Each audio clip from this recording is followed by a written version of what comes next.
how we can go about getting some money and how we can make sure we don't have to use that insurance coverage because we've been accused of misappropriating that money. Some internal controls and whatnot. So emphasizing this again, LTRGs should operate as a not-for-profit entity in some fashion, whether that's through formal designation as exempt from 501c3 of the tax code, or using someone else's status as a fiscal agent, because ultimately LTRGs are going to be handling hopefully a lot of money that's been entrusted to them by individuals, foundations, and other organizations, including SBP, who through our share program, Angela gives away a lot of money to LTRGs and other organizations who are active in the aftermath of disasters. So, just like your own household, you're going to operate best if you have a budget in place. It's up to the fiscal function as well as the executive director to work with your governing body to set a preliminary budget, keeping in mind that the budget's going to change over time. It's very, very important that you micromanage your income as well as your expenditures and adapt your budget as needed. And the ultimate driver of your budget should be some sort of community-wide unmet needs assessment, which we'll talk about in a bit more detail in the following slides. Here are the basics of the budget for your long-term recovery group. You need to think about what your operating expenses look like, including the salary for all of your employees, any sort of IT needs you might need. Having a system of record is going to be important so that you can keep track of all of your disaster impacted survivors as well as what resources you've made available to them. You need to think about, from an operating perspective, what any sort of rent costs you might have or utilities and supply costs. You're going to have your budget for your unmet needs. Know what the number of homes you have that are damaged in your community look like. Keep track of what your average costs are per home. And then keeping track of any sort of donated resources you have to help to address those unmet needs.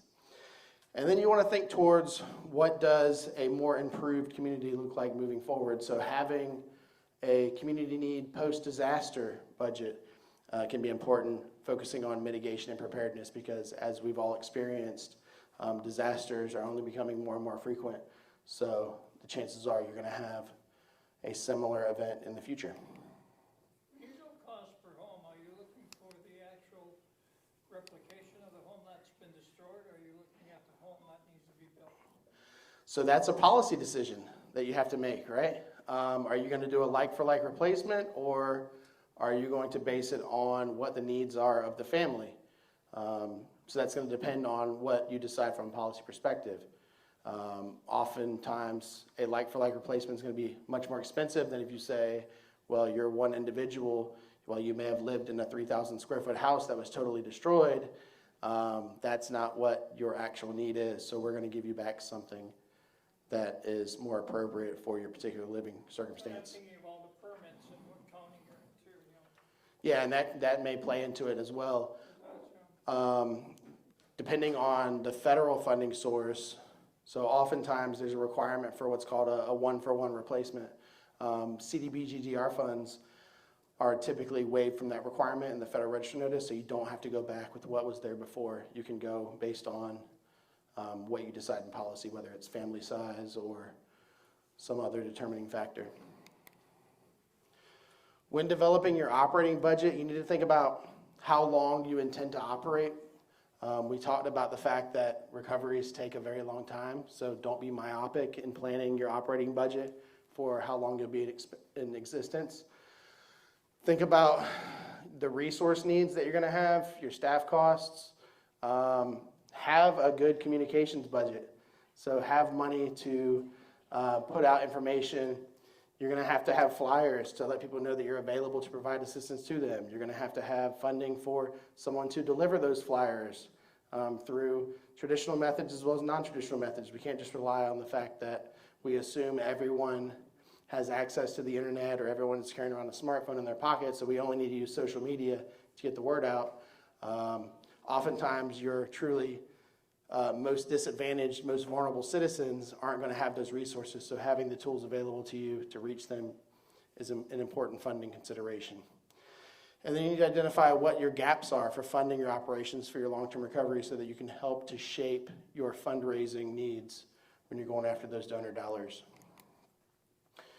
So when you're looking at finding funding and identifying other resources, you really need to start with understanding what your community needs are through a preliminary unmet needs assessment.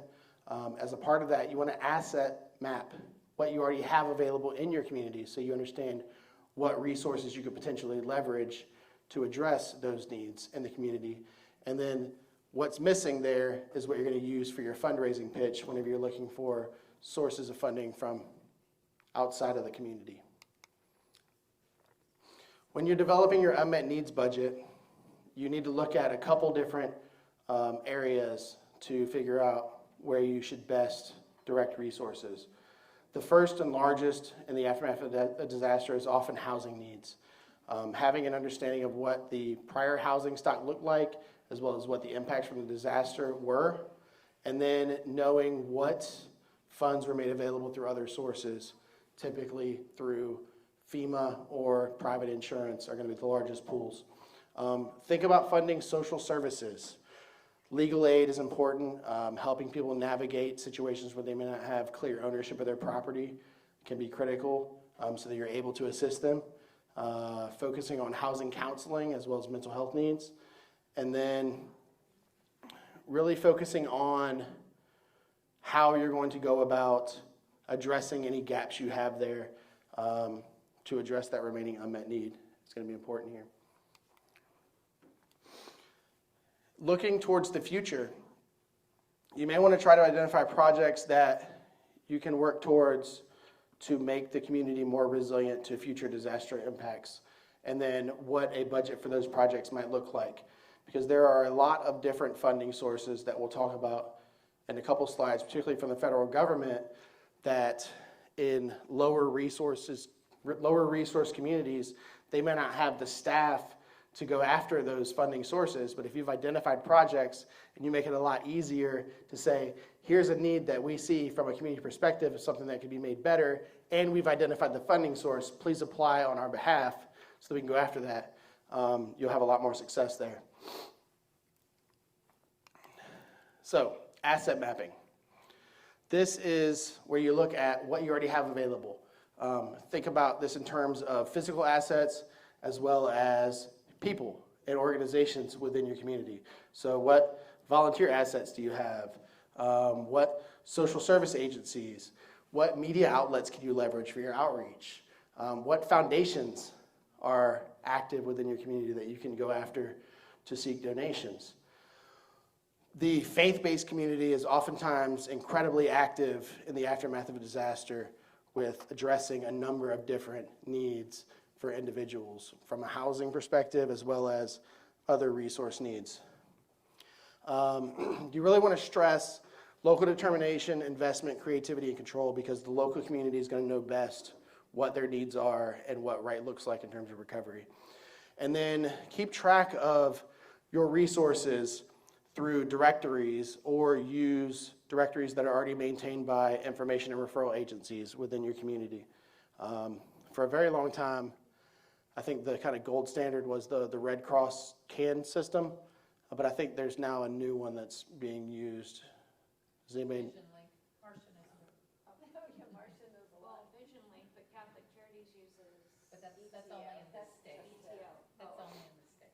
And just So the point is there are a lot of information and referral agencies and services that'll be at your disposal, so making sure that you're coordinating between those to properly document what all you have available is going to be important to make sure you're not duplicating efforts or having folks fall through the cracks. So when you're seeking funds, you really need to create a gap funding statement. You need to have fundraising goals. And the way that you have fundraising goals is you know what your need looks like, right? Because you've already mapped out what your damage looks like. So you know we have X number of homes that have an estimated X number of damage. Therefore, we need to raise this much money. And that also gives you a measuring stick once you've started raising that money to report back out saying that we've addressed this much of our need through these donations that we received. You want to spend a lot of time researching funding sources, looking through the lens of government funding, nonprofit funding, foundational funding, as well as faith-based funding.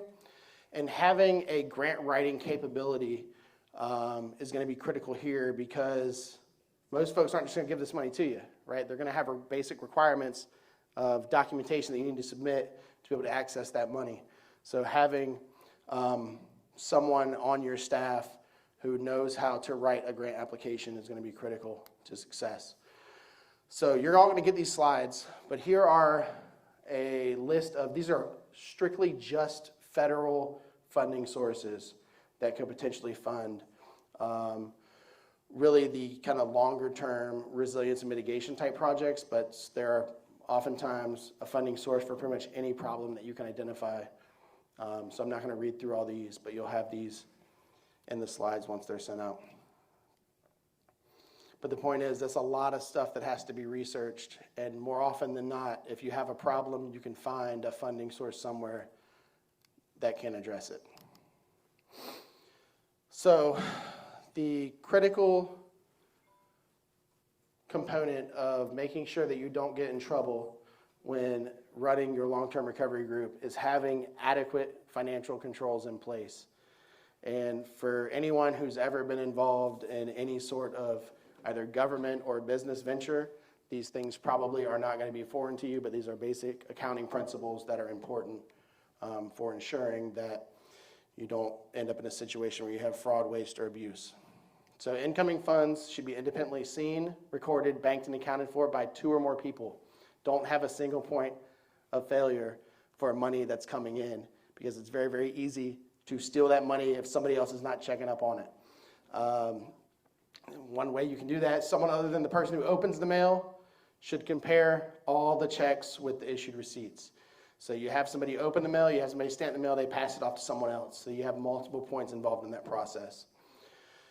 Whenever you're spending money, it needs to be approved by someone other than the person who signs the check. So I shouldn't have the authority to say, we need to buy this, and I'm going to go buy it, because I could just be cutting checks to myself and then stealing all the money. And then someone who is not issuing the checks should be responsible for doing your monthly reconciliation, so that you can make sure that the checks that were issued were properly accounted for in your system. You want to have at least 2 signatures on all your checks, and don't let one of those parties sign the checks ahead, because then that totally defeats the purpose of having that financial control in place. When you're reporting out on your finances, there are different intervals in which you want to do that. You want to have a balance sheet, which you're going to report on quarterly, which present the LTRG's assets and liabilities. You're going to want to have a statement of income and expenses, which you'll report on a monthly basis, which should have really kind of a line item description of all of your various projects' income and expenses that you report to the executive committee. And then on a monthly basis, you want to track your budget versus your expenditures, ideally bringing in more money than you're spending, right? That's the only way you remain solvent. And then be mindful of keeping track of any sort of budget variances. So why did we overspend in this particular area? Did the cost of lumber go up? Or why did we not bring in more revenue in this particular area that we were anticipating? It can really help you when you're looking towards the future to kind of keep your LTRG functioning in a manner that isn't so much peaks and valleys, but more steady state, if you're keeping track of those variances. And if you are organized as a 501c3, or if you're going to get more than $750,000 in federal funding, you are required to have an annual financial audit. With that being said, it's a general best practice to have an audit anyway, even if you're not raising that much money. One way that you can cut the cost for this particular audit is by recruiting a local CPA to be a part of your long-term recovery group executive committee, because they can then be responsible for coordinating or executing that audit function. But your audit, as a part of your audit, you have to verify that you have those appropriate, sufficient internal controls that we talked about on the slide prior. And before you start spending money, as you're organizing your LTRG, make sure that you establish those financial controls to keep yourself out of trouble. Now, the most important financial function is reporting your success to your donors. Oftentimes, there are going to be reporting requirements depending on your funding source. Even if there are no reporting requirements for your particular donor source, it's still a good best practice to report back how you're spending that money. But you basically want to include who you assisted, what type of assistance you provided, and perhaps any additional needs that might be available or needed for getting that person back to whole. Make sure you're fulfilling those donor mandated requirements, and then report on designated increments, whether that's monthly, quarterly, and at minimum annual reports to all of your financial donors. And that'll help you to stay on track. Any questions about financing the long-term recovery group? Excellent. So we'll move on. This is the last thing I'm going to talk about. Who's happy about that? Anybody out there? All right, Bill, I see you back there.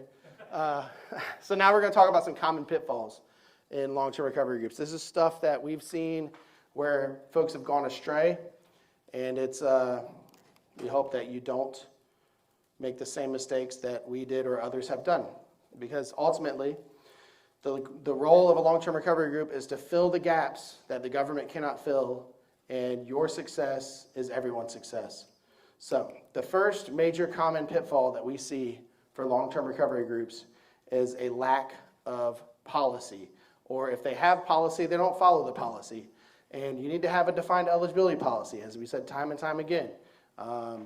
You have to clearly articulate why you are serving, who you are serving. Otherwise, you're going to get in situations where people are going to say, well, you helped Bob, why won't you help Tom? Or why can't you help Jill? You have to be able to point back to say, we have a limited number of resources. We have a clearly defined process for who we're going to serve and why we're going to serve them, and this is why we made that decision.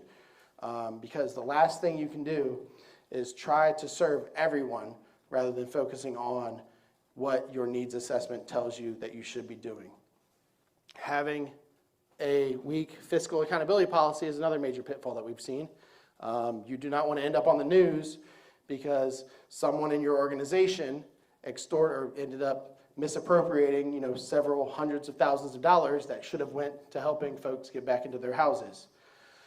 And then with construction management, we see that as a common policy failure point, because you need to make sure that you are setting standards for timeliness as well as quality when you are establishing your construction contracts.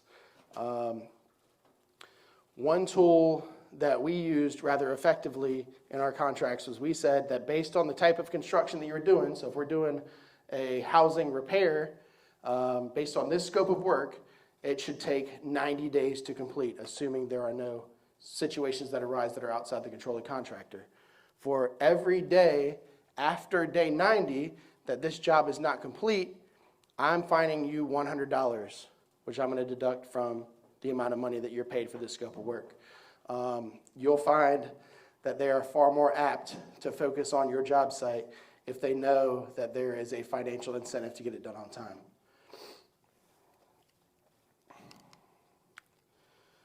All right, so who here is involved in a lot of different boards or volunteer opportunities? Who knows, if I say, think about the person who goes to, you're in school, you're on the PTO, you got the president of the PTO, they're always the first one to volunteer to kind of handle the cookout. They're going to be running the church choir. They basically do all things for everything, right?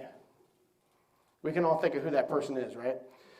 Last thing you want to have happen is have your LTRG only be those folks who are always involved in everything.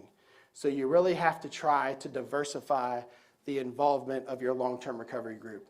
It's not to say that those folks who aren't involved in everything shouldn't be a part of it, but they can't be the only ones who are running the long-term recovery group. You have to have diversity of perspective to make sure that you are taking a holistic approach to recover your community. So you really want to seek the involvement of the whole community. Have a good mix of elected officials, folks who have emergency management expertise, folks who have construction expertise, folks who have accounting expertise, folks who actually live in the vulnerable areas of your community. So the people you're actually serving, because they're going to know needs that you may have overlooked or not even thought about. So having them as a voice in the board of your long-term recovery group is critical for success, because at the end of the day, recovery impacts us all. The next pitfall that we see is a lack of a defined leader. So if you have a situation where everybody's trying to be in charge, you really have no one in charge. So you have to have a single point of accountability to have success for your long-term recovery group. You have to have somebody who's responsible for making decisions at an operational level. They need to be the foundation for leadership. So strong leadership provides three things, three outcomes: purpose, motivation, and direction. If you don't have one person providing direction, you're going to end up having your resources flow in a bunch of different directions with very little success and very few outcomes. So you need to have one individual as the face of your disaster recovery, the leader of your long-term recovery group, who ultimately reports to a strategy developing executive committee. So clearly defining roles is another pitfall that we see, a lack of organization. This is both internal to the long-term recovery group as well as external to the long-term recovery group. You haven't said that Tom is responsible for donor management, Jill is responsible for construction management, Sam is responsible for fiscal management. Then everybody is trying to do everything and things are getting overlooked because you have not clearly defined your internal roles and responsibilities. You want to make sure that you're assigning crystal clear, specific duties and responsibilities internally as well as through your partner organizations so that they know what to expect from you and you know what to expect from them.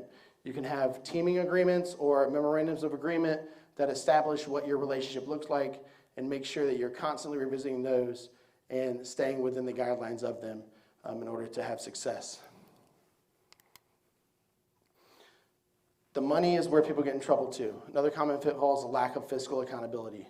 You have to be transparent with all the funding you receive because at the end of the day, you're working with somebody else's money, right? They've given it to you for a specific purpose, so you are responsible for providing oversight as well as conducting an internal audit to make sure that folks are not stealing your money. And having fiscal accountability will lead to more money coming to you because donors ultimately want to back financially sound organizations. With that being said, contracting is another area where you can get in trouble when it comes to fiscal accountability. If you're not careful, if you're not keeping a strong eye on the scope of work, as well as the fact that somebody's actually doing that work for you, you're getting what you're paying for, you can quickly get in trouble from a contracting and construction aspect. Volunteer capabilities is another area where LTRGs face some liability. They're not adequately organized to accept volunteers.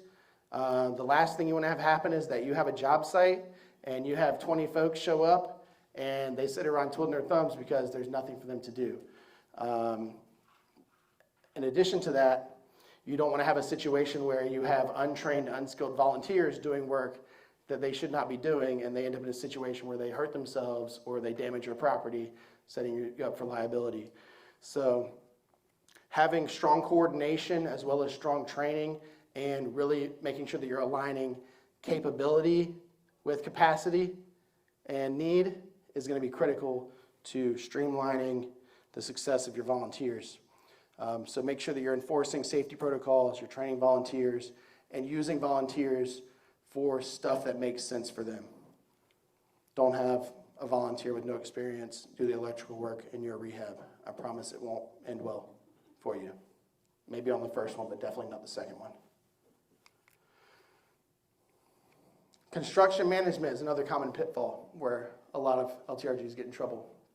I talked a bit about the change order process and how it's always going to be more expensive and more There's going to be more work than you initially planned for in the scope of work. With that being said, you still have to try your best to adequately account for all that needs to be done, because otherwise you're going to blow your budget incredibly fast if you end up with a job that was supposed to cost $50,000 costing you $150,000 because of stuff that should have been reasonably seen early on but was missed due to a failure to have oversight of your scoping process.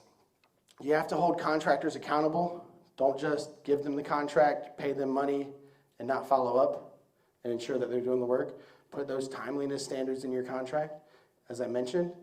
Don't just set standards for when work has to be complete, set standards for when work has to start too. Otherwise, you'll reassign that work to someone else.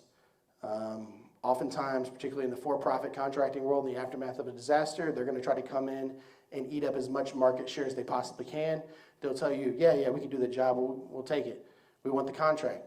And they'll gobble up everything, and you'll see that your project will sit for 1 month, 2 months, 3 months before they actually even mobilize a crew to it. So make sure that in your contracts, you are putting in standards for when you're going to start work and when you're going to finish work. And you have some sort of stick or carrot to make sure that they comply with that. Let's see, warranty management as well. So consider holding back contingency of the funding to cover whatever warranty period that you agree upon. One tool that I used was we would pay 90% once work was complete. We would pay the remaining 5% if there were no open warranty issues 30 days after the work was complete. We would pay the next 3% at the 6-month point. We'd make the final 2% payment a year later. Now that can get a bit complicated from a tracking perspective, depending on the scale of your LTRG, but it was an effective tool to make sure that our contractors weren't just doing the work and running off. This is incredibly problematic when you have wind-driven events and you have a lot of those fly-by-night roofing companies that come through and want to fix everything. So having strong contracts as well as some financial incentive to make sure that they're following up on the work is critical here. You got to manage the expectations of your citizens. You have to tell them up front what you're going to do for them, and more importantly, what you're not going to do for them. This is going to be the key. You're never going to be able to satisfy everyone.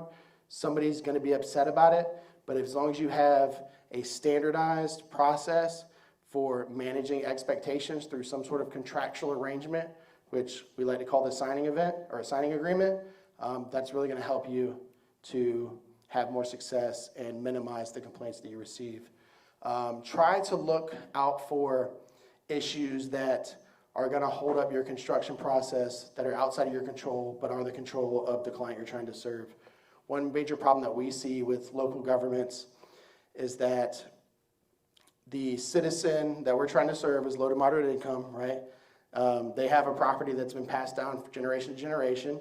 They may be a little bit behind on property taxes. That local office is not going to issue a building permit to us because our applicant has not paid their property taxes. So being mindful of that, planning for that through your signing event, making sure that they understand their obligations will help to streamline your process. Material management is another common pitfall that we see. As was mentioned, you're going to get everything from everyone, and you have to be able to either get it out to the community or reallocate that resource to some other community that's in need. You have to have a strong process for knowing what you have and what you don't have at all times. And you really need to have a robust warehousing as well as transportation capability. And I would encourage you to try to partner with some local corporate partner to make sure that you establish that, because it can save a lot of costs. That was one thing during our Toyota production system talk earlier today. There was a question about supply management, supply chain issues.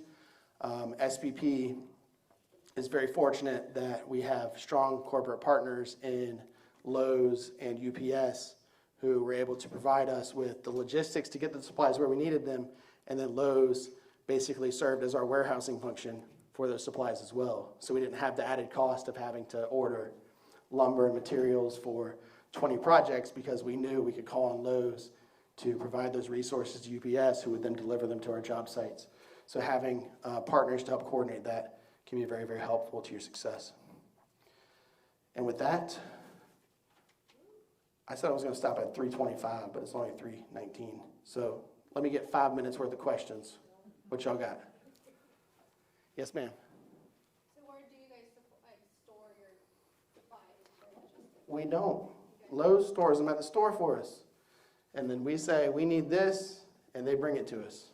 And that works in certain situations. Obviously, in more remote scenarios like the work that we've done in Puerto Rico and the Bahamas, that wasn't really an option for us. But that is something to consider. So when you're doing your asset mapping, that may be something to look for if you know that you have some perhaps abandoned warehouse space somewhere. Perhaps you could work with the landlord to either give you free or discounted rate to be able to store your materials there. That might be one avenue you could take. Could you flip to the last slide with the email addresses, please?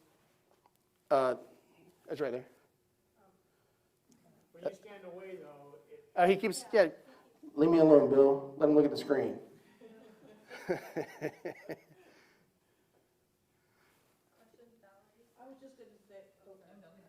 I was just gonna say, you could also, as your long-term recovery group is developed, talk to Lowe's, give an example of your case management process, that the cases are gonna be ready, we need 10 homes with square footage of this, lumber of this, can we schedule pickup, and they become your warehouse, you don't need a warehouse. And if they know that, MOU agreement that you can work out with a local building supply company. and if they know they're going to have consistent work and you make it easy for them to provide goods and services to you, they're going to be more than willing to help you and be the coordinating entity for that. And do they write off the supplies?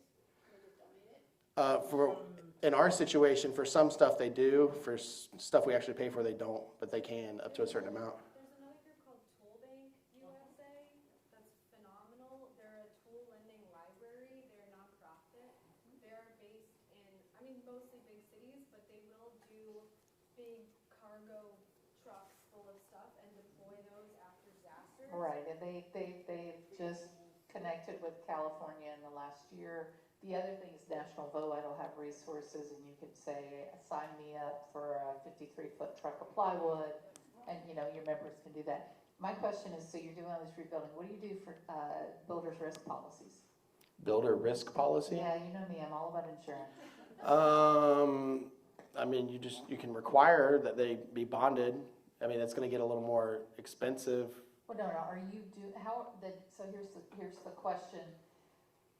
So for SBP, when you guys are building, you have your own policy that covers you working on a site, you and your volunteers. But for a long-term recovery group, if you're setting up a volunteer rebuild project, either the homeowner has to have insurance in place that's going to cover the liability for materials and people on site, or they have to get a builder's risk policy. I just want to make sure we flag that, because we just toured a site today that I know I told those case managers we had to have a builder's risk policy to have volunteers on the site, and they didn't do it.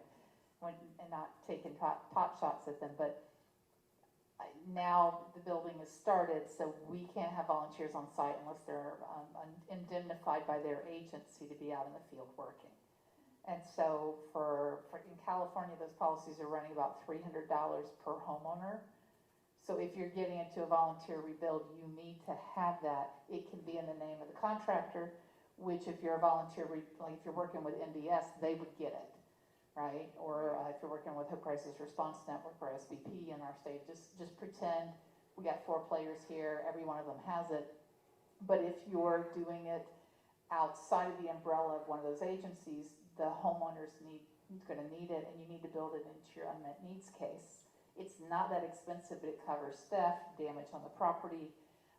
We had several years ago with one of our volunteer rebuild projects, I think it was 2015 fires, electrical fire by the contractor 2 weeks before they would have rebuilt. House caught on fire over the weekend, burned to the ground. This was a fire rebuild. And because they had the builder's risk policy, it was insured. So they were delayed in getting home, but their home got rebuilt again.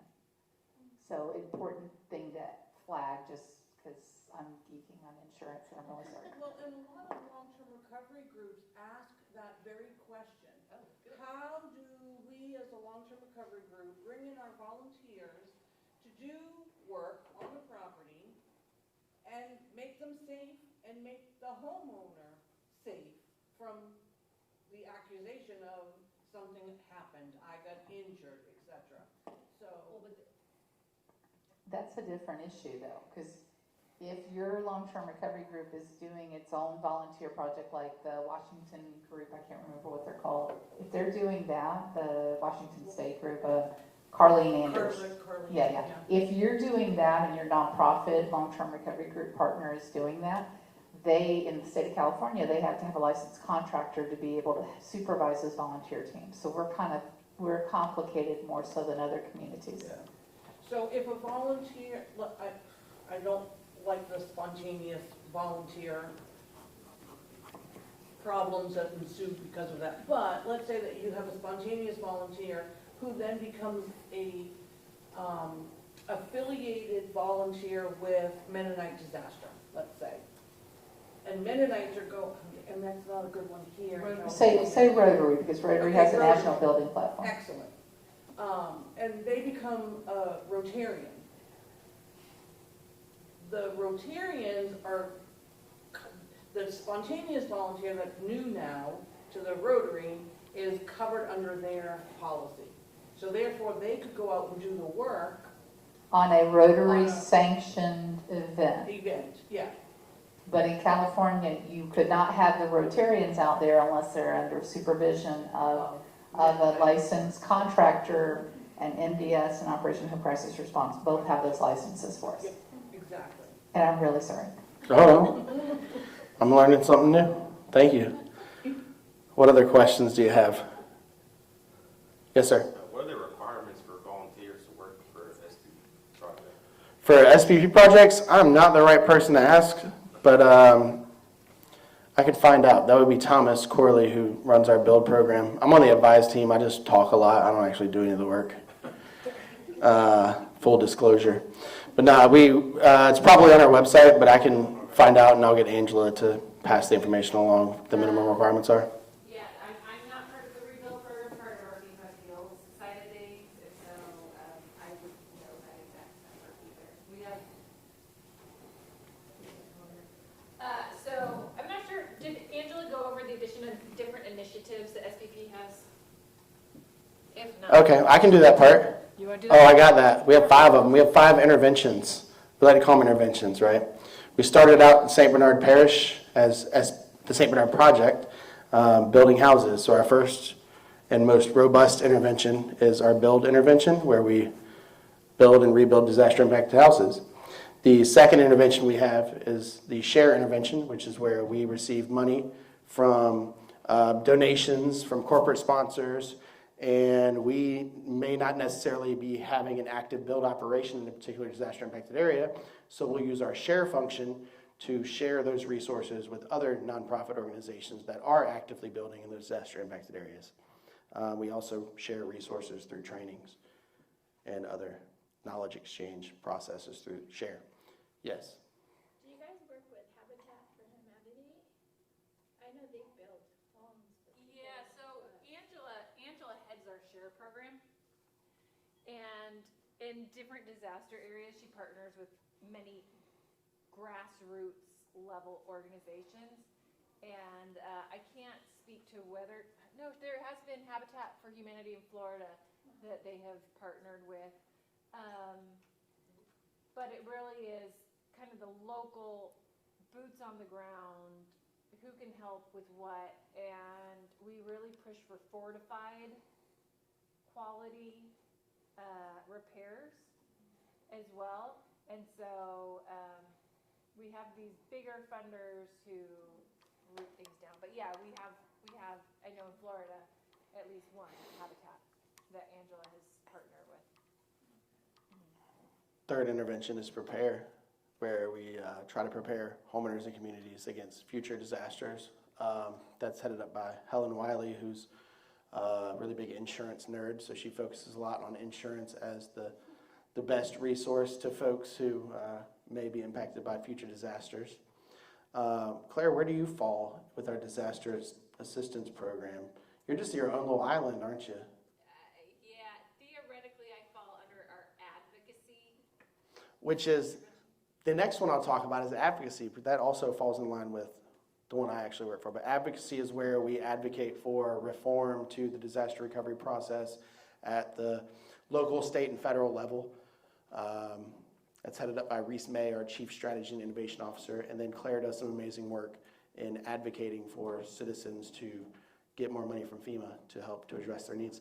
The last intervention, last but not least, is the advise intervention, which is what I'm a part of, where we advise government, nonprofit, pretty much anybody that'll listen to us talk on best practices for navigating the disaster recovery process. We really focus a lot on the long-term recovery through HUD CDBG-DR funds. We're moving more into the FEMA side of things and really working with nonprofits to bridge the gap between the two of those funding sources. Yeah, and so because we started with Rebuild, that was, the first thing that we've done. It's been very well established, but only in certain areas where we can get operation sites and the manpower. And that's why we have the SHARE program for the areas that we can't be in, right?